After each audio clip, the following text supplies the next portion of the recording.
Adriaan Dekker is the go-to resource for Google Ads on LinkedIn. In a very, very short period of time, he's already amassed a large following and his weekly newsletter has over 20,000 subscribers. For LinkedIn users, he is the go-to resource to find out what is happening new in the world of Google Ads.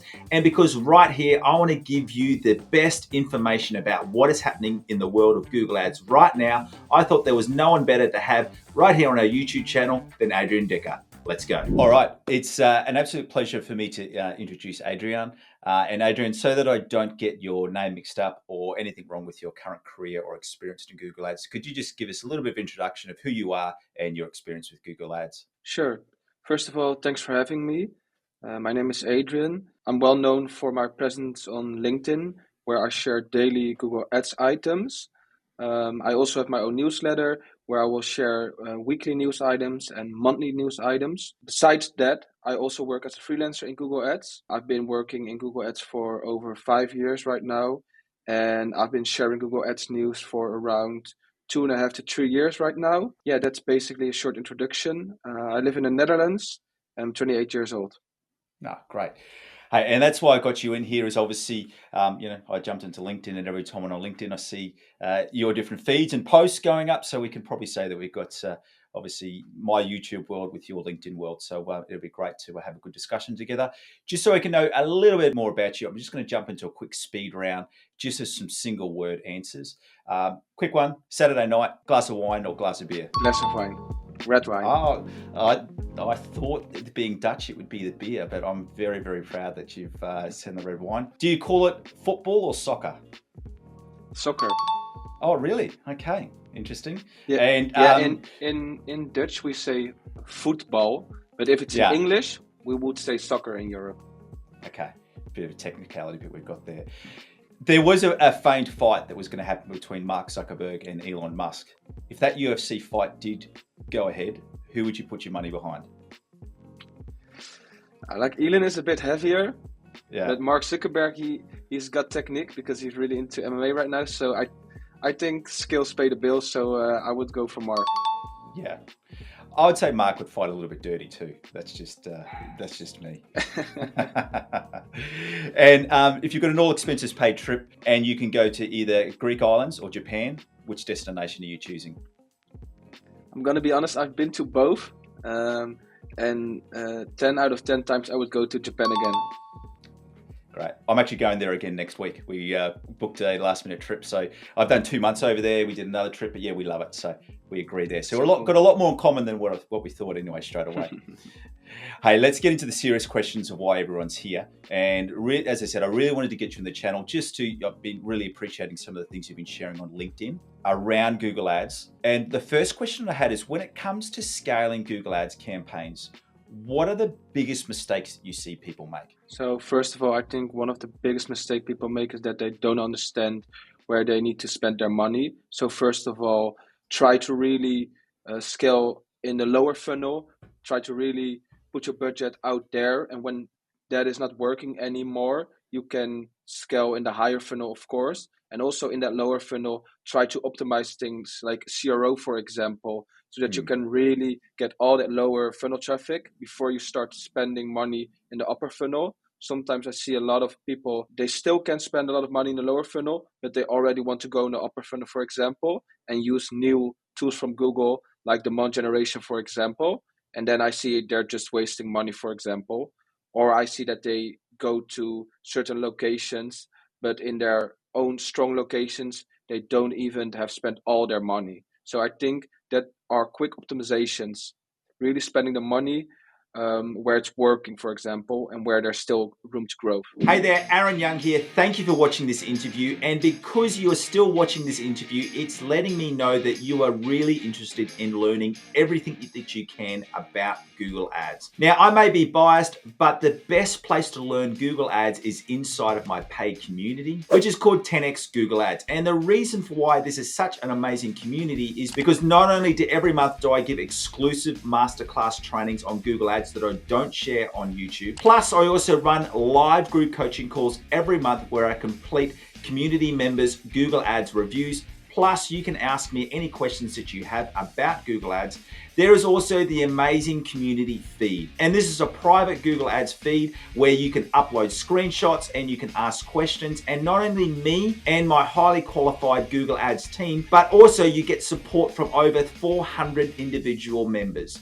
It would be my absolute pleasure to see you in my paid Google Ads community very, very soon. And the best thing is that you get all of this for less than the price of a cup of coffee every day. So why don't you switch out your daily cup of coffee for the best Google Ads training knowledge that you'll get anywhere in the world. And if you want to get an exclusive discount, all you need to do is to follow that link in the description below, and I'll give you a lifetime discount to my 10X community. All right, let's now jump back into this interview. Yeah. Now, 100% agree. I always say that throwing extra money at Google Ads doesn't make a bad campaign a good campaign. And it's all about really focusing and enhancing the current things that you've got good and throw more money behind what is working and then start looking at those other growth opportunities. No, that's great. All right. In regards to Google Ads enhanced conversions, let's firstly talk about this. And that's the first thing is, what do you think people misunderstand about enhanced conversions and the importance of them right now? I think a lot of people don't understand the difference because we're talking about enhanced conversions, but you have enhanced conversions for leads or you have enhanced conversions for web, for example, already. Yeah. So that's really something you need to know. If you're an e-commerce web shop, you will use the web version, and if you have offline conversions, for example, you need to use the lead option. So that's already really important. Secondly, another important part is that you can automate your collection if you want. Some people are maybe hesitant because they don't have a data layer or they think it's really a problem to create a data layer. So you can also use the automatic collection, and then you can test that one in Tag Manager to see if the information is coming through. Now, this is not necessarily the best way because it can have some errors, but it is a way that you can test it and how you can begin using this tool. Yeah, I agree with you. And I know the good news is in this space, I am finding, and I'm sure you probably found the same, it seems like every month, every time I go to set up an enhanced conversion, especially for a service-based business, it seems to be getting easier and easier to do. It is getting better in that sense. So let's keep talking on the enhanced conversions. So for accounts in your experience where you've had a successful integration of enhanced conversions, just talk me through the benefits that you find as a Google Ads manager, the extra optimization levers that you have when you've got functioning enhanced conversions happening. So for e-commerce web shops, it's just another way to get more conversions. It's the same for B2B companies, but for e-commerce, it's easier because it's more done automatically. You do not need to upload anything at all, especially if the sale is happening online, of course. I see growth for sure, maybe sometimes 5 to 10% more conversions.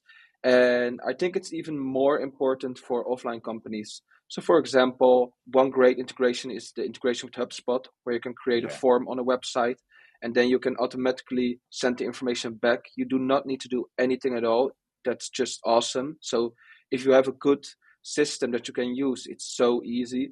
And I think for offline conversion, it's so important because you can really see which keyword is driving the contact form. But at the end of the day, contact form does not matter. It's all about the sale that you make. And if you can send that back, you can see the keyword and then you can really steer and optimize for that conversion, of course. So I think it's even more important for offline conversions. Yeah, I'd agree with you. I've just got a coaching client that we had a call with him yesterday.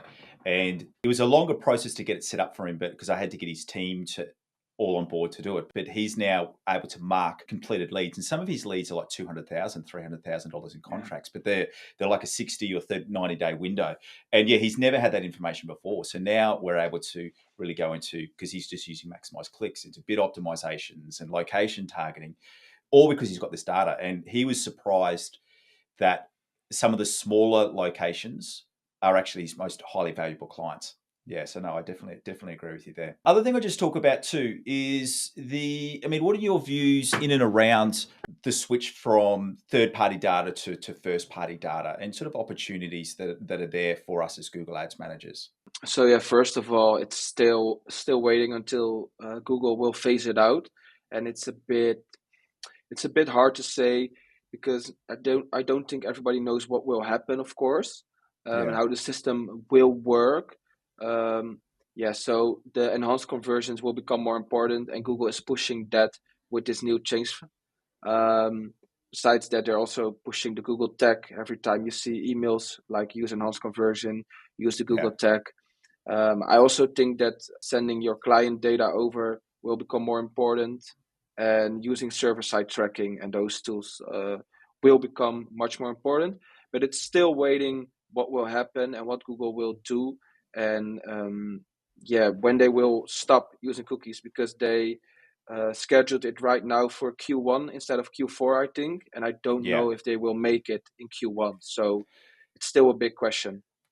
Well, I think I heard a stat the other day. I think they said by the end of the year, it's 75% of all countries will be into basically blocking third parties. So I think they've been given a push along to get it happening pretty quickly. I just want to reference a couple of your posts on LinkedIn you spoke about, because we've just had Google Marketing Live. I did see some posts you put in there. But what do you think some of the biggest opportunities are about the changes that are coming from Google Ads over the next sort of 6 to 12 months? So one very interesting part, of course, was POAS instead of ROAS. That's Mm. just a big change. Google was always recommending use ROAS, use conversion maximization, and now they're slowly introducing POAS.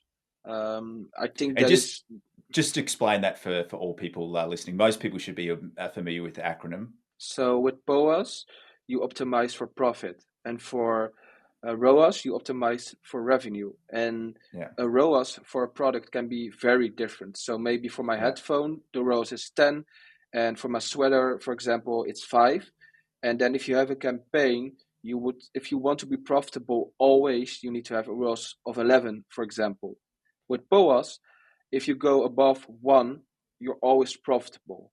So that's why I prefer POAS, and I still see a lot of e-com companies not using POAS, and I think that's really a mischance. And even real big e-commerce companies, you can get way more volume and bid better for the products. I think that is a big change. The other big change is the use of AI for optimizing images. I think if you can get that skill right, especially for smaller companies who can't spend big budgets maybe on mm, optimization of pictures and the themes, for example. So, for example, if it's St. Patrick's Day, you can optimize the background for products. For smaller companies, that's a good thing. Besides that, and this is a part I don't hear a lot of people talk about, is generating reports with AI. I think that's a yeah. big thing that is coming. Just typing a prompt, and then you get real good insights. And now you still need to search or add columns, for example, to get a good report, or maybe customize it. It takes more time. But I think generating reports with AI is also a big thing that a lot of people don't talk about. Yeah, I was really interested to hear they were, and I might get these stats wrong, but I just remember they were saying that their when it comes to keyword tagging, their AI technology is 100% more accurate than what it was 18 months ago. And they're even saying it's only now it can differentiate between like milk chocolate and chocolate milk, which I thought was good. But then it just goes to show as well that Google was trying to let everyone know that they could do that sort of 12 months ago. So that's the that's the thing that I always keep in the back of the head, is that it's a lot of their announcements are sometimes predicting what they'll be able to do as opposed to what's happening right now. I think that is an interesting part, especially because I think they opened the call first with promoting PMax again, and Yeah, just the beginning was a lot of promotion, but later on in the talk they also said that broad match became better, and that is also another thing. You can keep testing with broad match once in a quarter maybe, or in a year. If it does not work, you can always test it later, because they will yeah, improve those products, and they will not always tell or show a study. They will just say in a call, oh, broad match is 60% better right now. And then I'm like, what do you mean with 60%? yeah. But it's still something we can test, for example. So if broad match did not work 1 or 2 years ago, you can test it again and see if it's better now, because they will keep improve those things.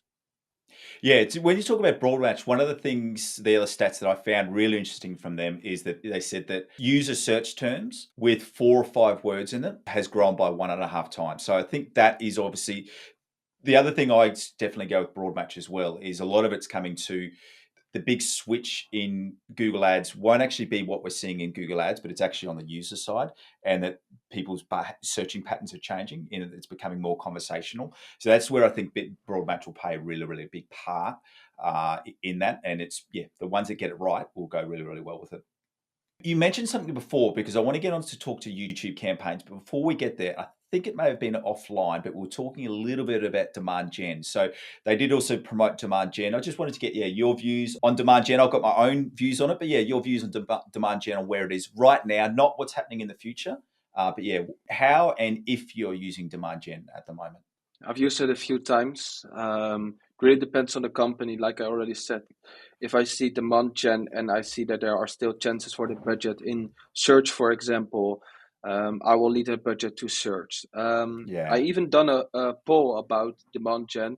And to be honest, I'm not seeing real good results. And I think that is maybe also because Google's promoting this tool so much that everybody will think that this is a magic tool. They yeah. gave us extra options with a lookalike, and maybe we just expect too much from this tool. It's just a upper funnel campaign more. Of course, you can use product feeds, and that's awesome. But I don't think we can compare it with a search campaign, for example. So the results for my clients, I would not say I've seen anything spectacular. I think it's maybe a better campaign type for bigger clients who already have spent a lot in the lower funnel, and then you can spend more in the upper funnel, for example. Yeah, I'd have to agree with you there. I'm only using it for clients that have a couple of things in place. And generally, I'm only using it for clients that are spending over 6 figures a month on advertising. They've also got an in-house digital assets team, or they're able to get a lot of assets happening in. And then as well, even then, I'm only spending 5 to 10% of their budget. And I think it's still out of reach for a lot of businesses just because, as you said, it's not just top of the funnel, it's even, I would say, pre-top of the funnel. So the acquisition windows of it coming. The thing that will be interesting, and I'm going to do some new testing when it comes into place, it's going to be interesting to see the effect on when the lookalike audiences can be built off 100 and not 1,000. That's another announcement I thought. That may change it, but I think at the moment I'm still not recommending it for your normal businesses. It's really only the top spending companies. Yeah, same, same. Yeah. For me, I kind of see it, it's like a digital billboard. It's really only companies that have external billboards would benefit out of demand gen. That's kind of where I got it. Yeah. All right, on that, let's talk about YouTube. Let's firstly start with YouTube video campaigns. How are you using them, and what circumstances or what type of clients are you using YouTube for? I think it's a bit the same as demand gen, to be honest. It's also more upper funnel. Um, and for example, PMax also uses YouTube. So I do not use YouTube a lot, but I use it sometimes. But again, it's also the same. If there has been enough traffic from search and enough spent from search, and we want to expand further, I will look into YouTube, for example. Interesting thing about YouTube is that they are showing more ads because they're also gaining more revenue. So they're heavily investing in YouTube. So I'm very looking forward to what this will do with users, for example. Hmm. If they become annoyed of YouTube ads, maybe in a few years, of course they can get the premium, but they're really pushing it. And yeah, it really depends on the company. Again, it's just a bit like demand gen in my eyes. Only Yeah. demand gen is a bit higher. Yeah, I've seen my sort of success with YouTube has even been around using it as a tool to build a database as opposed to actually going for the direct sale. We had a couple of e-commerce brands that had some really good app integrations, and we found Mhm. YouTube powerful in that sense. But once again, that was after we had it was only sort of 5 to 10% of the budget, and we'd maxed out search and other channels from there. All right. Looking forward over the next sort of 12 months, are you changing anything with what you're doing with Google Ads, or very much just sort of sitting with what you're doing right now in terms of strategies? I'm using a bit more Chat GPT, to be honest, to get my headlines and descriptions. So that's one thing I'm using more. How have you found success with that? Have you found increased clicks and conversions from moving over to ChatGPT? Yeah, it's more. It's not that I'm fully rely on it, but it's more to get good ideas and Yeah. to use other angles and hooks. Maybe I'm a bit late to the party, but I'm using it more right now. Some other things is that sometimes I see good performance from PMax for leads. So I'm willing to test it a bit more at the moment for leads. Still say testing to see what will happen, of course. And on that, in your head, is Performance Max still a secondary campaign or lead off campaign? It's really hard. It's really, you need to really look at the case. And I Yeah. think Performance Max can suck if it just spends all your budget on display and video and you're not getting a lot back from it. So you Yeah. really need to implement the script from Mike Rhodes where you can get the channel insights, for example. So you really need to look at the case, but sometimes it can work. And maybe it can especially work if you have a tight search campaign, for example, and then you start using a bit broader campaign. And this is also industry dependent because, for example, I had Yeah. one industry that had one or two transactional keywords that had real high volume, and I could just spend a lot on those exact or phrase keywords, and the broader keywords they would not do anything. But in other industries, maybe you have longer queries or more queries, then it can be interesting again. So it's really case dependent. If your industry has a lot of broader traffic and you're just using a lot of exact and phrase, it can maybe work, but it's still something to test with. Okay. Hey, Adriaan, it's been an absolute pleasure having you here. I'm going to give you a chance if you've got any last comments, but just for everyone watching here, if you look at the link in the description, I'm going to give all of Adriaan's details so you can follow him on LinkedIn and follow him on any of these channels. I know he also has a newsletter as well. I think I've got that terminology right. So yeah, Adriaan, any last comments before we finish it up? Yeah, I would say start looking in the future. Like we already said, enhanced conversions, they will become more important. Also, server-side tracking, and if you're in e-com, POAS, all these changes will become more important in the future, especially with the depreciation of the cookies, for example. So keep up to date. Follow me on LinkedIn, and you will get all these updates. And thanks for having me, Aaron.